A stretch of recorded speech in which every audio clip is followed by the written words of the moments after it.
Hi everyone, my name is Charlie and I'm with Filomeno's Bona Cucina. Today we're going to actually make some cheese balls with Fontina cheese. It's going to be deep fried, it's going to be very delicious. Also, to go on the side of that, we have Ditalini pasta, which is actually known over in Napolitano, Dupatinis. Okay, so first we're going to start off with the bread here. What you do is you go ahead and get some fresh Fontina cheese. What is Fontina cheese? Fontina cheese is actually a really nice creamy cheese. This is very good if you want to use it for pizzas. It's very good if you want to use it for soups, but it's very, very stretchy. So what we do is we take a little bit of our dough, and this is actually pizza dough, by the way, and I'll give you guys the ingredients on the video, on the descriptions. What you want to do is you want to pat it out, just like that. Get you a piece of cheese, stick it in just like that right there. You want to overlap it, just like that. There, and then you roll it into a little ball.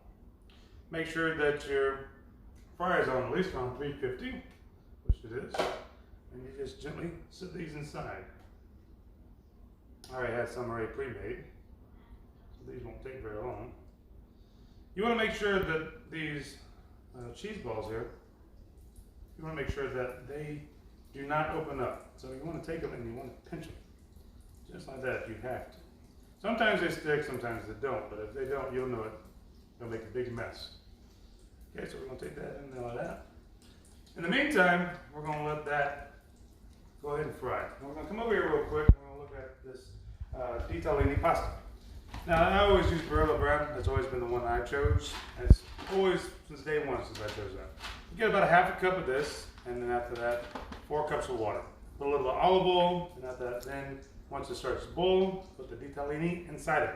Now, in the meantime, I went ahead and do that just so I can cut the time in half for the video. I'm going to use some black crushed pepper. Set it off to the side. A little bit of salt. Just a pinch.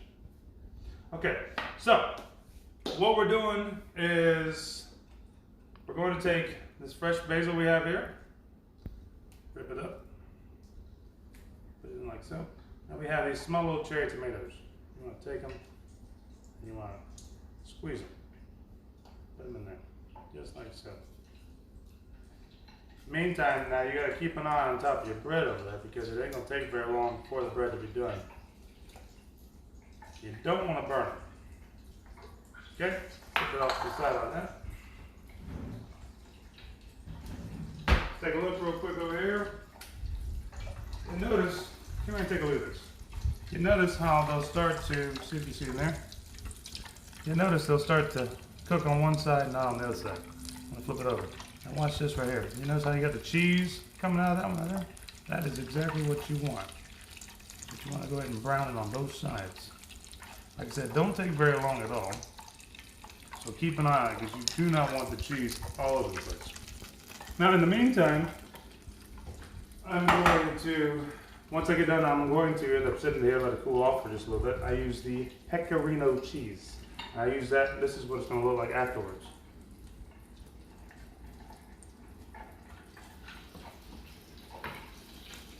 Set this off to the side. We're done with that. Now, this is something simple, families can do it.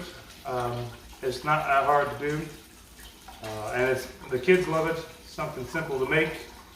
It's also very addicting. So you got to be very careful with that too. Turn this off real quick.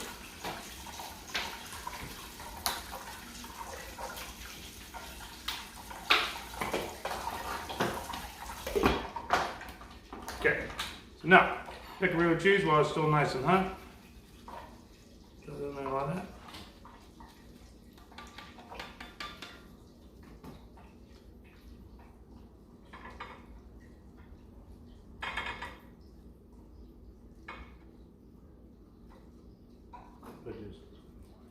You can never have too much cheese, right? Right. There you have it right there. Now, in the meantime, my pasta is done. Let me come back over here real quick. Turn my timer off. There we go. Now you can come over here and take a look at this real quick. And notice that, I wish you guys can smell this. It's got the Italian flag in there, the red, white, and green. See it? See if you can see it. There's your white, there's your red, and there's your green. Now, since this is done right here, what I like to do is put a little bit more cheese in there while it's still hot. It gives that nice little creamy texture. It gives it also, like I said, the salt. You gotta remember the other video I told you about, be careful, don't put too much of this if you're adding salt, because it's very salty. And plate it. Now this is not really a heavy soup. This is actually really a light soup. So you can eat it all year round. So you don't have nothing to worry about. Thinking that you're gonna get full.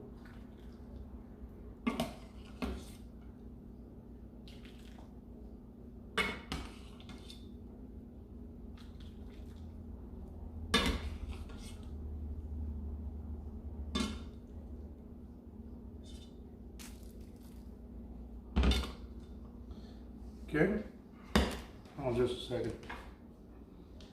There we go. We have here Ditalini soup, also known as Napolitano. We have along the lines with the fried cheese breads with a Fontina cheese. So we can actually open this up.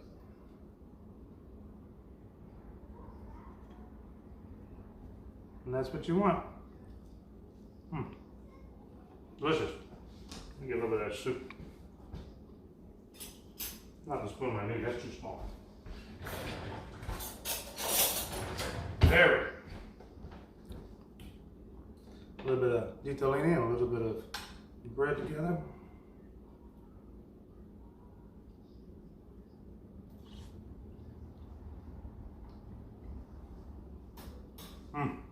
Real good.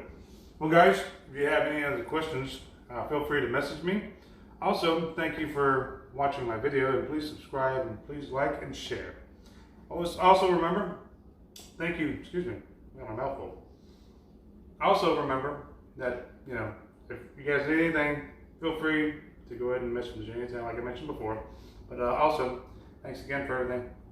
Peace guys.